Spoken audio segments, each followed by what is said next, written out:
Hey there, movie and TV fans! Welcome back to our channel. Today, we're going to talk about a fascinating topic that's been buzzing around the internet lately, QPT. QPT, or Quality Protection Technology, is a term that's been gaining popularity in the film industry. PEC Energy Field, greetings. My name is Rodney Kawecki, and I specialize in writing about physics, particularly in the area of relativity theory. This field of study is currently one of the most significant in the scientific world, primarily due to its focus on the concept of a universal speed limit, the speed of light.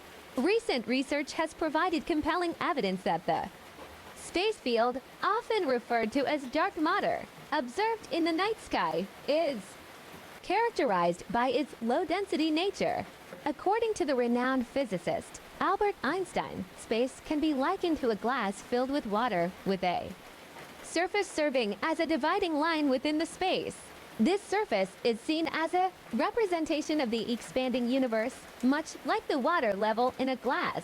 In this analogy, the expansion of the universe can be visualized as the process of filling up a glass with water with the surface, acting as a boundary between the familiar space we inhabit and the uncharted territories lying beyond.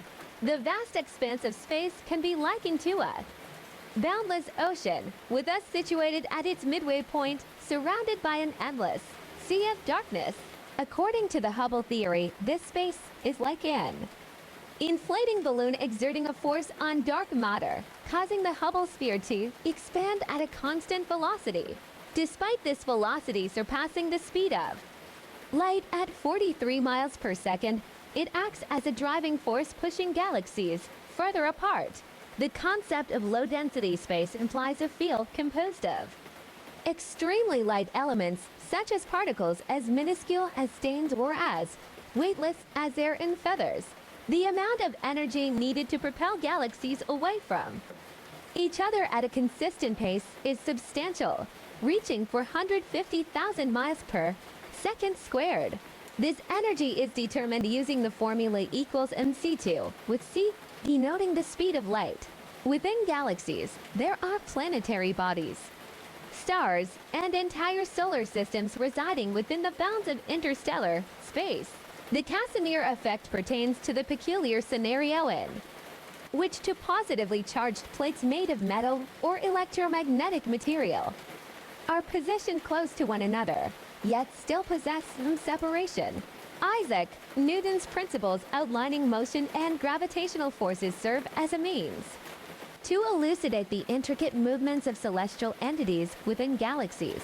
Isaac Newton's theory in Newtonian physics posits that similar matter does not always completely connect, leaving space between them, akin to two positive magnets repelling each other. This space was discovered to be empty vacuum space instead of being filled with negative energy, as originally thought.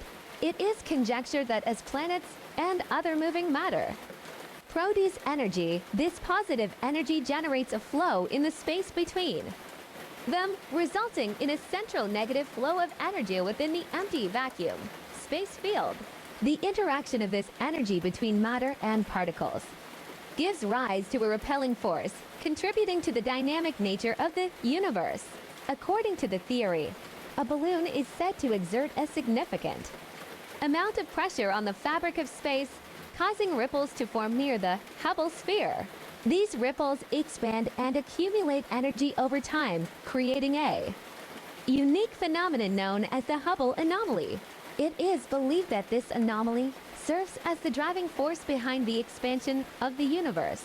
If one were able to harness this seemingly infinite source of energy, they would possess an imaginable power capable of potentially reshaping the very fabric of existence itself. The implications of such power are profound and could have far-reaching consequences for the future of the cosmos. Hello, back again. I just wanted to show you that picture of what the universe might have looked like at the time of the Big Bang. To any degree, it's a big star. It's one big star. Going back to about my video you just looked at, I've researched physics for quite a Wow. And I kept on wondering what they're teaching in the universities. They're teaching relativity. There's other physics, biology and all that stuff. And parts of other physics from other people. Okay.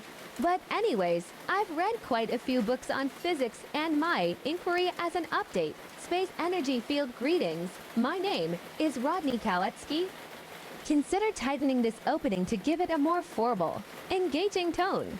You could start with, I'm Rodney Kawecki, a researcher and writer focusing on relativity and space physics, especially on the nature of universal expansion and the space energy field. Core scientific themes suggestions for clarity and consistency. 1. Dark matter versus space field. You equate the space field with dark matter, but these are typically distinct concepts. Consider defining your interpretation. In my framework, the space field possibly analogous to dark matter is a low-density, energy-conductive medium that influences galactic motion and expansion. 2. Einstein's water analogy. You reference Einstein comparing space to a glass of water. While metaphorical, consider clarifying. Einstein's insights suggest that spacetime can be visualized like a fluid, its geometry shaped by mass and energy. In this analogy, the expanding surface of water represents the growth of our observable universe. 3. The Hubble sphere. There's a misunderstanding about speed and Hubble expansion.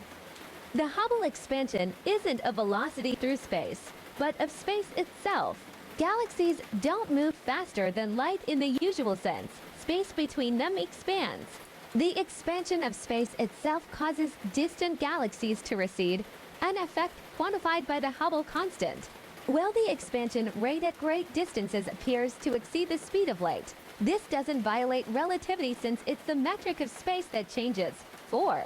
Energy calculations. You mentioned 450,000 miles per second squared. This seems to mix units, or maybe speculative. If it's part of your theoretical proposal like in your Kawecki speedway, consider labeling it as such. In my model, a repelling energy equivalent to 450,000 miles per second squared may be required to maintain cosmic expansion of values speculative but illustrative of the immense energetic demands. Casimir effect, Newtonian gravity, and repelling forces. This section combines classical and quantum effects. Clarify that the Casimir effect deals with quantum vacuum fluctuations, not charges.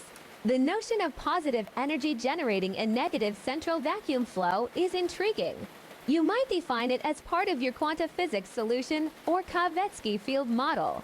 In quantum physics, the Casimir effect demonstrates how vacuum energy can exert force. My theory extends this concept, suggesting that the motion of celestial bodies may induce a counterflow of negative energy in the vacuum, creating a dynamic space-energy interaction akin to gravitational repulsion. Speculative cosmology. Hubble anomaly and universal energy source.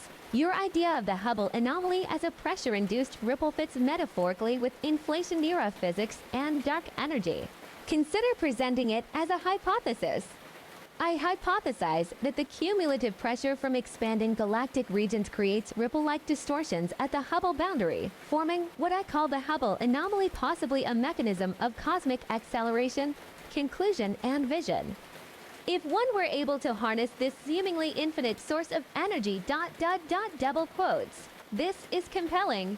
You might refine it as, if this latent energy embedded within the space field could be accessed, it could revolutionize propulsion, space-time manipulation, and even our understanding of physical law.